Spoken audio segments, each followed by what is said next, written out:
I'm Heidi Zuckerman. I've spent my life connecting people to art to make their lives better. This podcast talks about art in contemporary culture and why we should care. Each episode is an impactful conversation with people I find interesting and think you will too, about their life, values, and always about why they think art matters. This is Conversations About Art.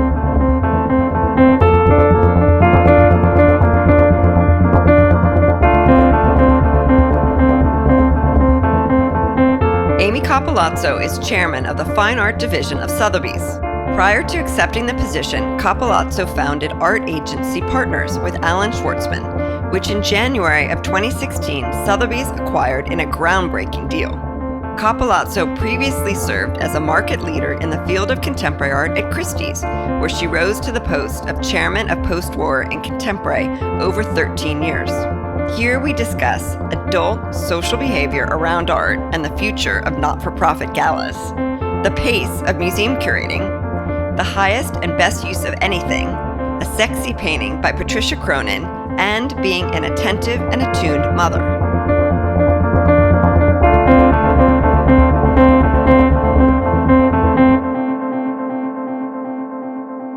When you wake up every morning and you are existing in the way that you are, what do you think is the thing that you most look forward to? And what's the thing that's the most different about your life right now?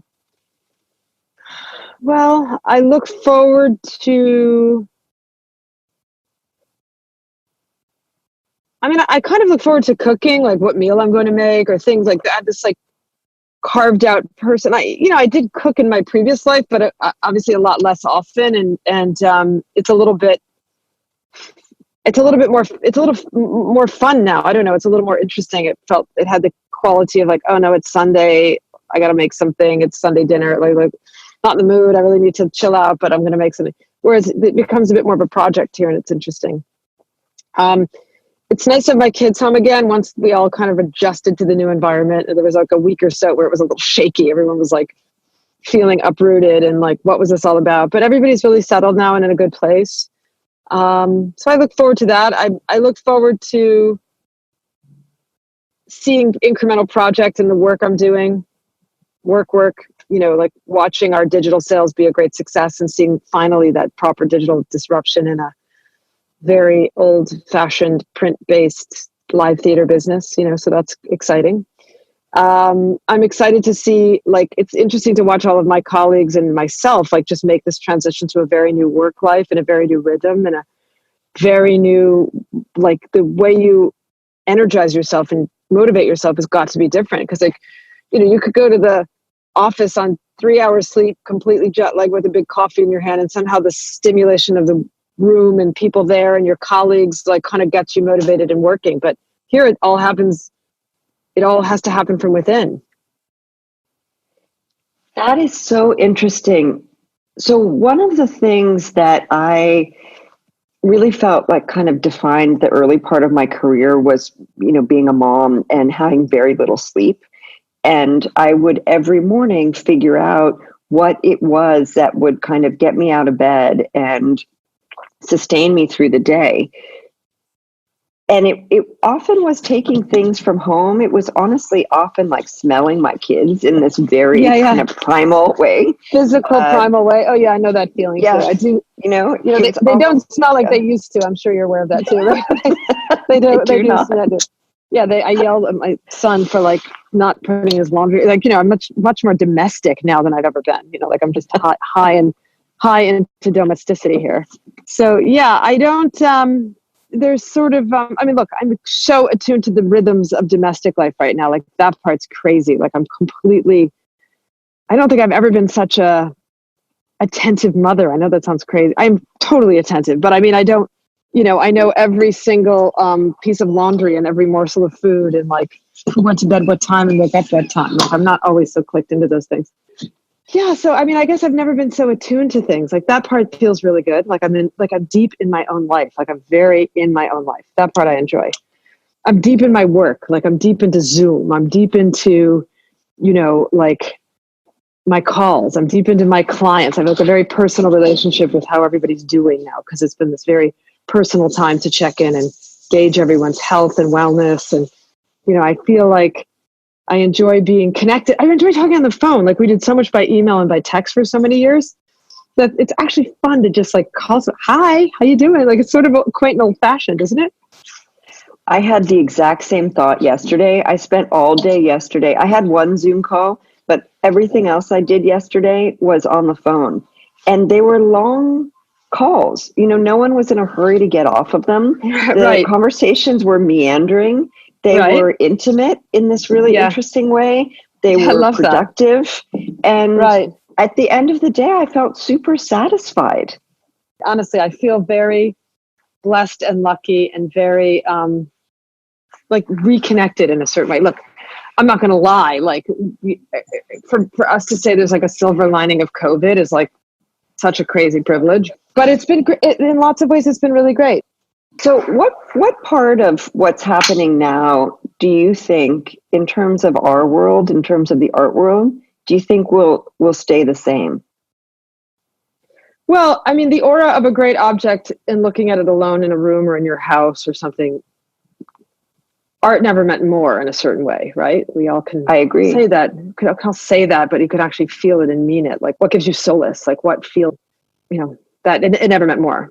At the same time, the mechanics of the adult social situation around art will change permanently. The adult social situation around art will be forever different. Forever. Like art necessitates audience. Like it has this huge social component attached to it. Lots of people do it because they enjoy the social component at least as much as the art.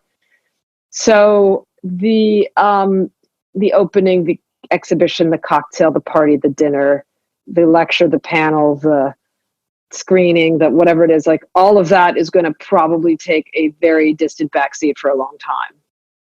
For my world, from the marketplace side, I mean, how do I, I'm thinking that for years we've been in the live theater business. Now we're segueing into something like streaming more. Like it has to be much more digitally enticing. And I'm really enjoying that kind of the acceleration of what has been a gradual disruption in our business.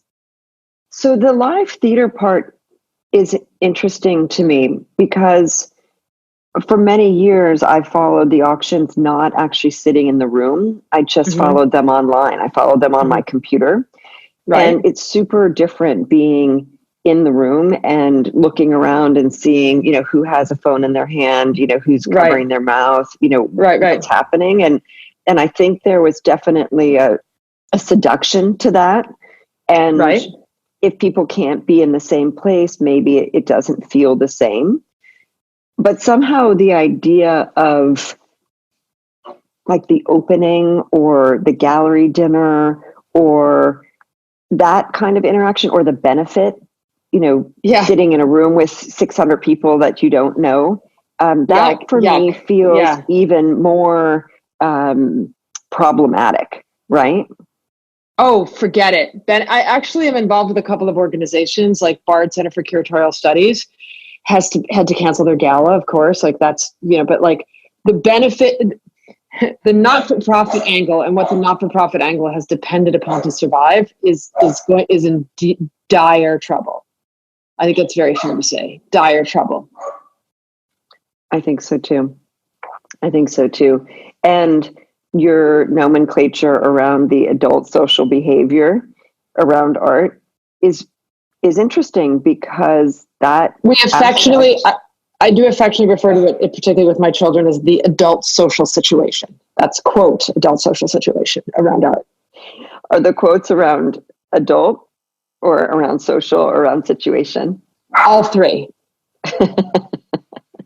So what works of art do you live with in your home? Well, the piece that I have more things in the city than out here in the country because I'm just in the city much more. The piece out here that I'm enjoying the most is a very kind of it's sort of a well-known piece by a lesser-known artist, Carrie Leibowitz. Do you know him? Of course you do. You work at the Jewish Museum, of course you do.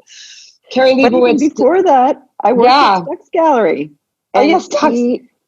And he is the one that got me to buy the very first work of art that I ever bought, which was a Karen Kalimnik Jane drawing. and he told me to buy it. Carrie is a genius. So I have a piece called Sad Rainbow, Happy Rainbow. If you Google it, you'll know what it is. I can take you downstairs and show you it, but it's basically a rainbow like this, like a proper rainbow. And then the rainbow upside down, which is the happy rainbow, because the proper rainbow or the conventional rainbow is the sad rainbow because it looks like a frown. And then the other one is smiling. So that's in my, like, one of the living rooms here. And that's very fun, special, personal piece. Other pieces I have here that I really love. I have some Ana Mendieta photographs of her silhouettas that are beautiful. I enjoy those here. They feel meaningful to me. How did you first come to art? Because we've known each other a really long time. And when we met, I think you were working at the Weatherspoon. But I don't know your story from before then, and I don't know how you ended up there. Okay, you ready? Yeah. So I grew up in Buffalo, New York, as you might know, right? I'm a Buffalonian. Oh, I do know that. Right. And my hometown art museum is the Albright Knox, which is a superb, fantastic museum, like on par with one of the best museums in the world, I think, for its scale, for its size, best American museum. And, I grew up going to the Albright Knox. I always knew that it was a very special place. There wasn't a lot about Buffalo growing up in the 70s and 80s that was world class. And we had the Buffalo Bills. I was going to say football. Bills. We had the Sabres at the time. They was not a particularly amazing period. They were better in the 70s, really. And then we had the Albright Knox, which was always world class. And we did it for a period of time into like maybe the early part of the 80s. Michael Tilson Thomas was the conductor of the BPO, the Buffalo Philharmonic Orchestra. Yeah. And, Buffalo is a city that once was, right? So it has a great Philharmonic and a big kind of intellectual culture with the various universities there, the two big SUNYs and all that stuff. So it always had more going for it than it got credit for, really. But the thing that was really world class was the Albright Knox. And I knew that it was world class from the earliest age. Like I knew that it was special. Even as people were leaving Buffalo in droves, moving to other places in the Sun Belt where you are now or elsewhere, just vacating a bad economy, I knew that that was special. And then when I was in high school, the hall walls, the alternative space hall walls, which was actually the very first alternative space in America, was a place I used to hang out. Like I remember seeing like Billy Idol play at a little dive punk bar, and it was co-sponsored by Hall Walls. So I first saw Bill T. Jones perform there. So there was a lot of really great stuff going on in Buffalo in the alternative sphere, and I became sort of involved in art that way. A lot of friends who were artists. I like got my first job at the mall in 1983 at my suburban mall. Was called the Boulevard Mall, and my first job was at the Gap folding jeans back when they had Levi's and things. And I met instantly the gay guys who worked at Chess King across the way, and we were all like fast friends. And two of them were artists. One was like a designer, and one was like a painter, and we became great pals. And it was like that was always going to be my world. So, but I went to NYU and studied art history. So that was like a formalization of a hunter instinct. So I had a time in my life where, I've always worked with contemporary art, and I had a time in my life where I thought the two things I didn't want to do were to work in a museum or teach. And then, of course, I ended up doing exactly what I thought I didn't want to do. And I wonder what you thought about your path in art, and if museum work was a goal or it wasn't a goal, how you ended up there, how you transitioned from the museum world into the auction world. I think a museum life was sort of something we all aspired to, because also I didn't know what any other life in the art world would look like. So there wasn't vast commercial activity. I think the only job you think you could really have was at a museum. But I realized that, even in my early dabblings in curatorial practice, I loved the idea of curating. I loved the experience of it. I just hated the pace of it. It was so plodding and slow. Like museum life was too slow for me. And I also felt that there was a lot of posturing. See, I think when I was coming of age, there was a separation between art history and a curator. You had to have a PhD and speak German and French, and like you were a proper art historian, versus like being a person who worked with artists and made art happen in real time. You know, like we're part of the vehicle acceleration of making art happen, of like art delivery vehicle, like that you were making art happen. And that's different than some art historical plotting taking 3 years to make a show of 50 objects. Like they were different, but I don't feel like art history, when I was coming of age in the 80s and 90s, like looked fondly and inclusively upon contemporary art. Like art historians sort of poo-pooed that, meaning you had to have like 30 years distance before you could really regard something as a proper art history. So I felt a little bit caught in the middle. Like it was clear that proper curatorial practice was going to be too slow and plodding for me as a way of life. On the flip side, you know, I was more interested in like the MFA side of things rather than the M/PhD of art history. Because I was interested in living artists and living in them doing things. Or I guess I was interested in not quite just living artists, but like art of, while I love and revere and regard art history, I never thought I could be impactful studying Renaissance paintings or something. I feel like that's already been done. Like I don't know what I could add. I'm not even sure I'm the best intellectual to add anything to that, you know. What do you hope everyone could know about art? Well, I mean, it's sort of like what you would hope that everyone would know everything about nourishment, right? Like you'd hope you know that if you're feeling something, maybe you need to eat protein, or like you tell your kids, like you have a cold, you need some vitamin C. You know, like to me, art is like nourishment. So I wish people could know about what they need from it, like at given times to be well, or to like feel solace, or feel stimulated, or feel kicked in the ass and pushed a little bit, or that people could use it as like a remedy or analgesic for moving through life. That's what I hope people could know. Like I know what I need when I'm looking at art. Like art for me is like a form of nourishment, and I'm pretty attuned to like what I need to think about or look at or see. I'm also aware of when like I don't need anything right now. I just need like nothing. Like I'm overfed in some way. I hadn't thought about it in that way. I mean, I had an experience a couple years ago where I was at a gallery show in Chelsea, and I felt that the work that I was looking at was just soulless, you know, right, completely soulless, right? And it wasn't because of the market; it was just because of the objects. Like they just didn't have any energy coming off of them for me, and I felt sort of sick to my stomach, actually. So I walked out of the gallery, hailed a cab, and I went up to the Met, and I just kind of walked around the modern galleries. And it was almost like I couldn't breathe until I got to the museum, and I was sort of being like cleansed with these objects. But I haven't really thought about needing different types of art in different experiences or in different kind of moments. Oh yeah, like sometimes I'm just like, okay, I'll give you an example. Like the show you saw in Chelsea that felt soulless to you. Yeah. Sometimes I go into a stupid store that's kind of junky and I make a bad decision and buy some crappy pair of sneakers or bathing suit I don't need that looks terrible on me. And that in and of itself is kind of what you had in Chelsea, but that's sort of what, you know, it's part of how you learn to sort and like, you know, you need to like have those vignettes in order to know that what you do have is great in your closet and you don't need to buy that shit. Or like you eat a bag of chips and you're like on an airplane because you're fucking 4 hours delayed and there's no food. And you're like, why did I just do that? That feels like it felt terrible. Wow. So works of art can make you feel like that, but then they can make you feel other ways. But then But I need the bad to know the good. You know, you can't just have like, you know, it's like you have to have a relationship to things that you have contempt for or you're indifferent to, or you just like, that you think suck in order to have good things. So I like, it's an ecosystem. Like we have to have all of it. I agree. So, but can you get the same thing from objects over time? Like the same object? Like, can you come to a painting or sculpture or even a particular artist, if it's not the specific object, and know that it will give you a certain feeling? Yeah. I mean, like the things in my life that I like are deeper. Like I'm looking at something right now by Patty Cronin. Do you know Patty Cronin?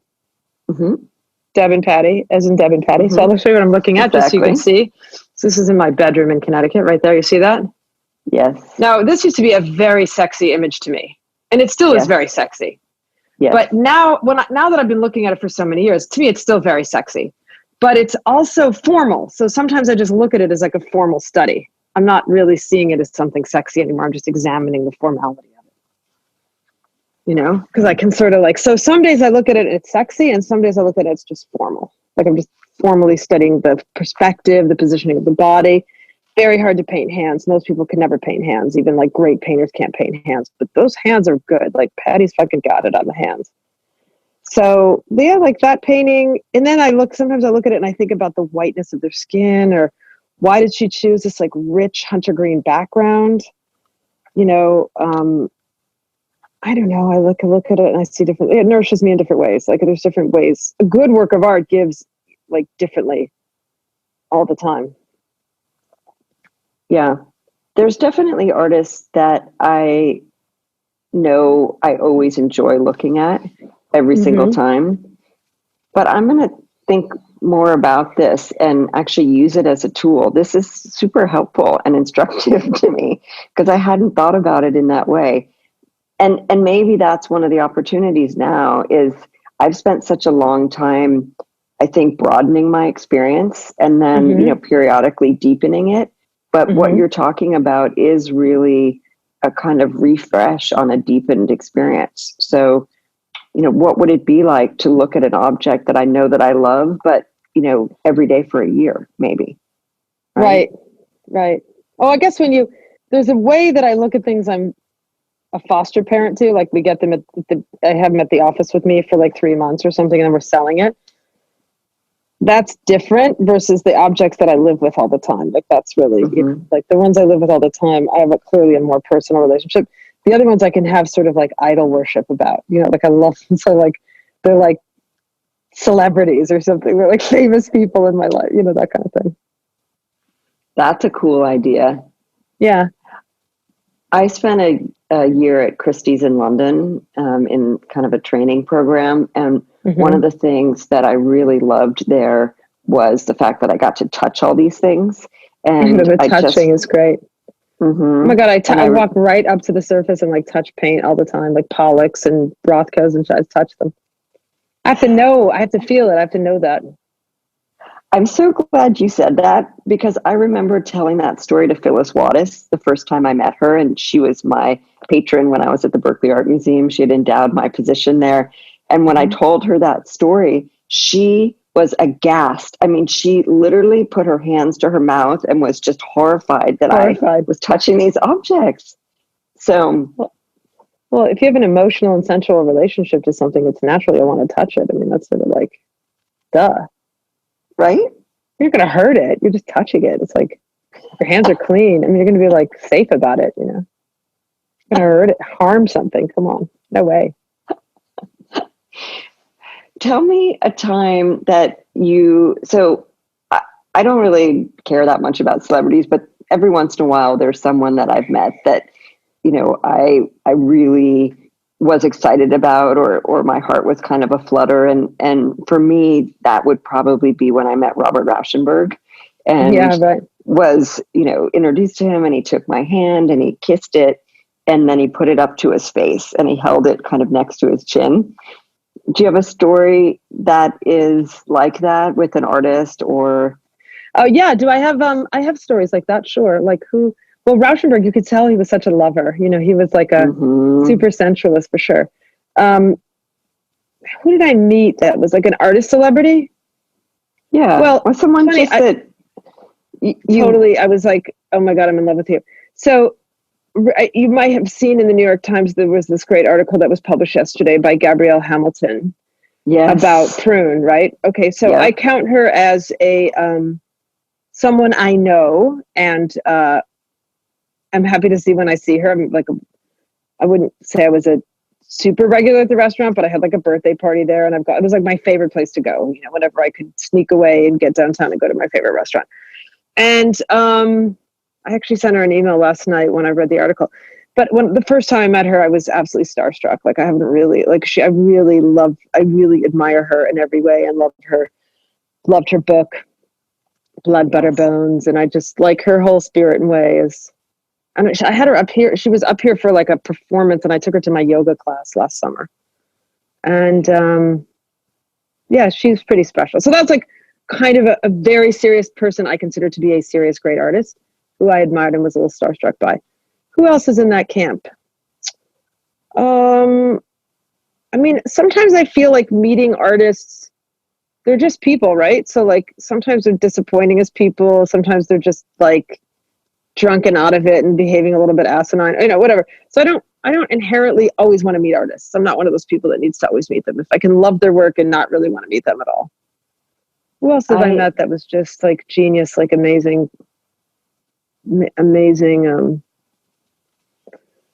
connectivity? I don't know. I'm one of those people who forgets celebrities' names. All the like people, I'm like, oh my god, who is that again? Like, me too. I have zero bandwidth on that. So I had been talking about Prune the day before yesterday and explaining what it was like, because I used to eat there all the time with Peter Ely. I mean, hundreds of times, right? Mm-hmm. And I was just the day before her article talking about how I had been watching Breaking Bad and hadn't gotten very far. And, Peter knew where I was in the watching. And at one of the two tops next to us, an actor who, of course, I have no idea what his name is, but who was in that show and was going to be in the episode that I probably was going to watch later that night and become one of the key characters, sat down next to us at the two top. And we ended up, the four of us, talking through dinner. And I just described the restaurant and that whole experience to a friend of mine here, to then wake up and read her piece in the New York Times yesterday. So definitely in the ether. But the thing I was really struck by of many things, and that was a kind of on some level heartbreaking piece, and on another level so raw and exposed in a way that she can write with that kind of genius. But the takeaway for me from that was the image of her in the restaurant now, as it's closed, moving the tables around and not wanting two tops anymore, but wanting 6 and 8 tops. Yeah. And that is, I think when we started our conversation, you said, I wonder which things about our previous life will just disappear.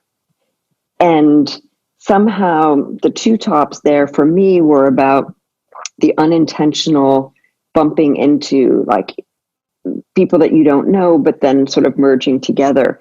And the idea for me of a 6 to 8 top feels like an expanded but more intentional community. Mm-hmm. Yeah. I think how we define community will change. How we connect with community will change. So, like, in order to be community, you have to have some connectivity. Like, it's it can't be. There has to be some communal connectivity of one kind or another, and then maybe it's a Zoom call, and maybe it's all these new fangled things we do that we never used to do, or gathering at an opening, or, acting out an adult social situation at a gallery or something. So, I don't know. Yeah, that's all going to change tremendously. And I can't wait to like hug people again, Can't wait to have a massage. Oh my God. Sushi. I want sushi and I want a massage. I want a foot massage. And I want to run into people I barely know and give them a huge hug on the street.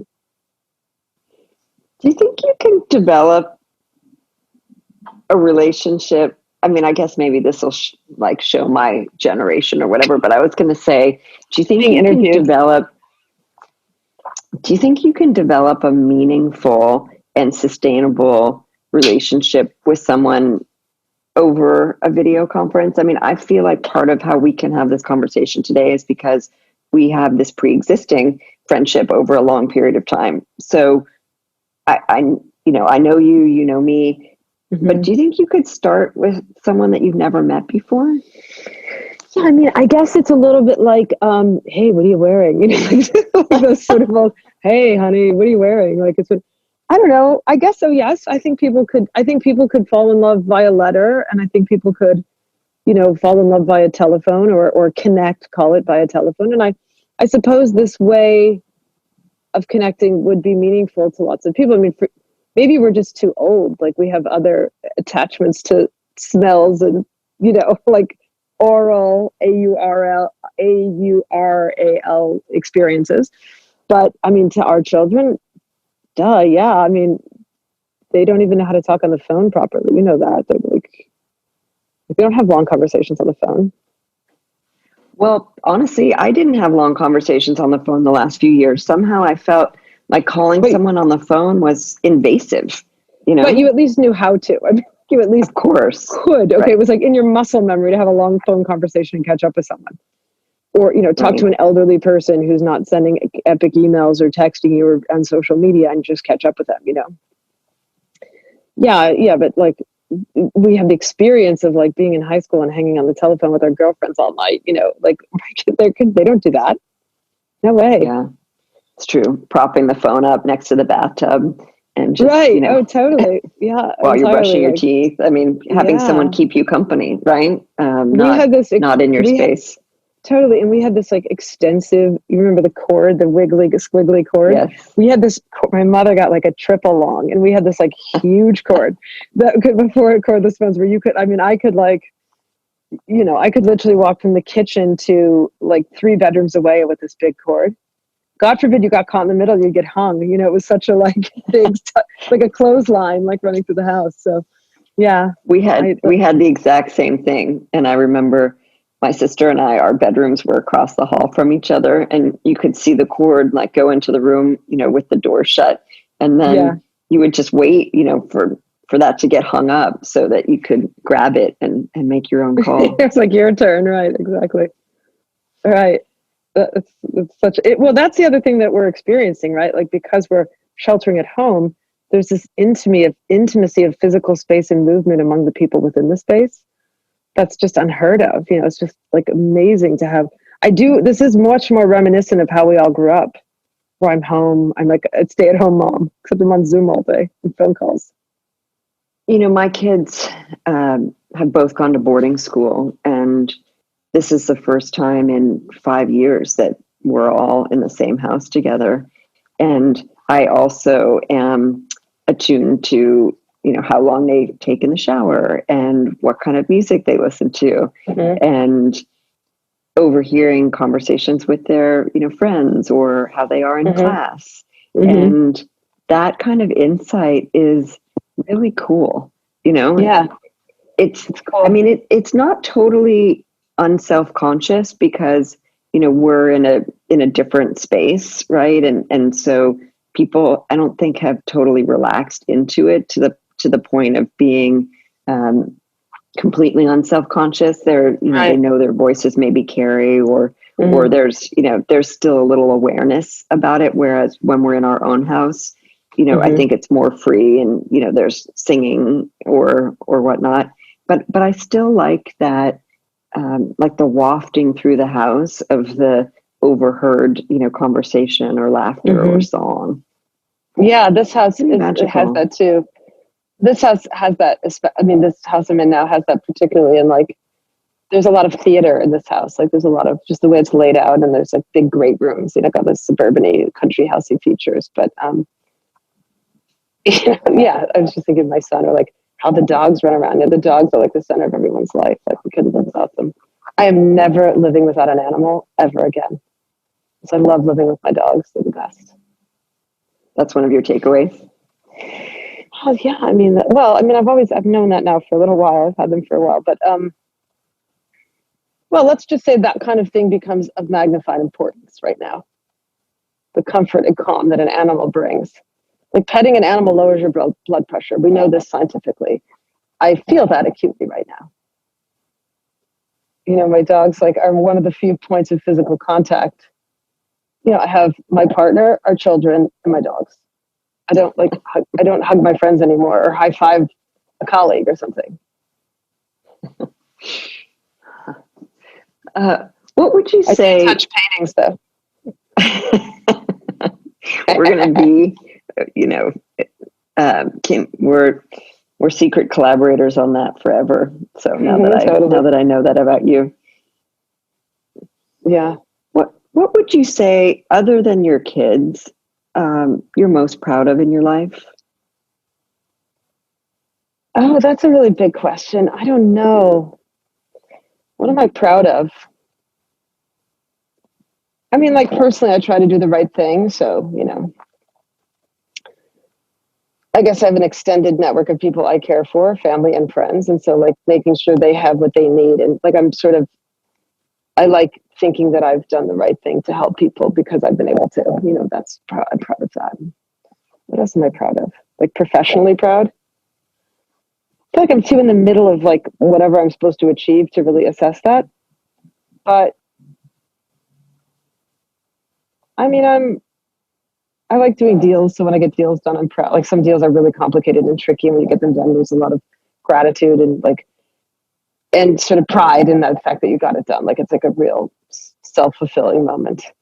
In fact, if I don't feel good or I feel like a little out of sorts or I'm not like in myself, if I just do a deal, I'll feel better. Like that's usually one of my personal analogies. Come here, Zora.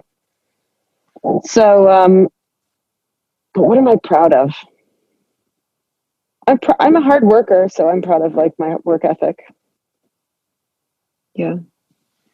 It's interesting the way you describe closing a deal. That's how I've always felt about raising money. I get like a high from it. I love raising money. And, every time exhilarating, right? Secure a big gift, it just like that kind of energy of that can keep me going for a while. It just kind of keeps coming back to me. That's an interesting feeling. Yeah. Greater good. So, it's so funny because in real estate, Joanna will always talk about like something's highest and best use, right? So you look at a building and you're like, what's the highest and best use for that building or that corner or lot, whatever. You say, well, is it a CVS? Is it a hospital? Is it an apartment building? Is that, should that be, I don't know, a park? Like what's the highest and best use of that space? And so whenever I do something, I think like, that was my highest and best use today. Like that's kind of what you're feeling too when you raise money. It's like highest and best use. So, I mean, I have to go at 5:00. I'm going to close the deal, which is really exciting. And that's going to be my highest and best use of the day. Although I did do some other meaningful things today.